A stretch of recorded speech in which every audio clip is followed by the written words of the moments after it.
আসসালামু আলাইকুম রহমতুল্লাহ। প্রিয় ভাই বোন, আল্লাহ তাআলার বিশেষ এমন একটা নাম আছে যে নাম নিয়ে দোয়া করা হলে সাথে সাথে দোয়া কবুল করা হয়, সাথে সাথে আল্লাহ বান্দার ডাকে সাড়া দেন।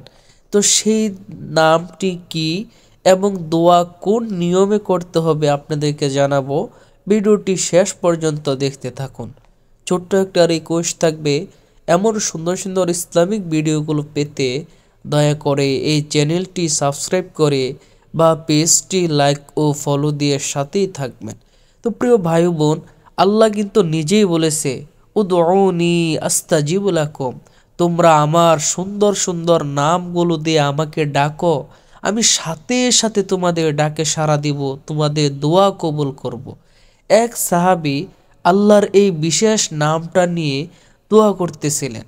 আল্লাহর রাসূল যখন শুনতে পেলেন, ওই সাহাবীকে আল্লাহর রাসূল বলতেছেন, হে সাহাবী, তুমি আল্লাহর কাছে কি চাইবা চাও, তোমাকে দেওয়া হবে। তোমার কি প্রয়োজন বলো, তোমার দোয়া কবুল করা হবে। কারণ তুমি দোয়ার আগে আল্লাহর এমন একটা নাম বলেছ, যেই নাম নিয়ে দোয়া করা হলে আল্লাহ কখনো দোয়া ফিরিয়ে দেন না।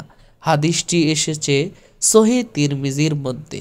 তো প্রিয় ভাই, অন্য অন্য হাদিসের মধ্যেও এসেছে যে আল্লাহ তাআলা বান্দা সব দোয়াই কবুল করেন, কোনো দোয়াই আল্লাহ ফিরিয়ে দেন না। দোয়া কিভাবে কবুল হয়? হাদিসের মধ্যে তিনটা পদ্ধতি এসেছে যে বান্দার দোয়া আল্লাহ তিনভাবে কবুল করেন। এক নম্বর, বান্দা যেটা চায় আল্লাহ সাথে সাথে সেটাই বান্দাকে দিয়ে দেন। দোয়া কবুলে দুই নম্বর পদ্ধতি হলো, কখনো কখনো আল্লাহ তাআলা বান্দা দোয়ার মধ্যে যেটা চাইতেছে সেটা না দিয়ে বান্দার উপর থেকে কোনো একটা বিপদ দূর করে দেন। এটাও দোয়া কবুলের দুই নম্বর পদ্ধতি। তিন নম্বর পদ্ধতি হলো, বান্দার দোয়া অনেক সময় আল্লাহ কবুল করে, সে যা চাইতেছে আল্লাহ সেটা দেয় না, তার উপর থেকে কোনো বিপদও আল্লাহ দূর করে না, বরং তার দোয়াটা আল্লাহ নিজের কাছে জমা রেখে দেন। হাসরের কঠিন দিনে এই দোয়ার সওয়াবগুলো আল্লাহ তার মিজানে পাল্লায় দিয়ে তাকে জান্নাত দান করবে। সুবহানাল্লাহ। তো প্রিয় ভাই, হাদিসের মধ্যে এই কথাটাই উল্লেখ করা হয়েছে যে বান্দার কোনো দোয়াই বিফলে যায় না, সব দোয়াই কবুল হয়। তিন পদ্ধতির কোনো এক পদ্ধতিতে দোয়া কবুল হবেই। আর আল্লাহ তাআলা ভালো জানে তার বান্দার জন্য কোনটা মঙ্গলজনক, কোনটা লাভজনক। তো প্রিয় ভাই, আল্লাহ যে বিশেষ নামটা নিয়ে দোয়া করা হলে সাথে সাথে দোয়া কবুল হয়ে যায়, সেই নামটা হলো ইয়া জাল জালালি ওয়াল ইকরাম।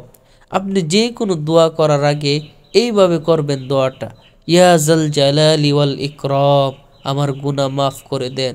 ইয়া জাল জালালি ওয়াল ইকরাম, আমার রিজিক বাড়িয়ে দেন।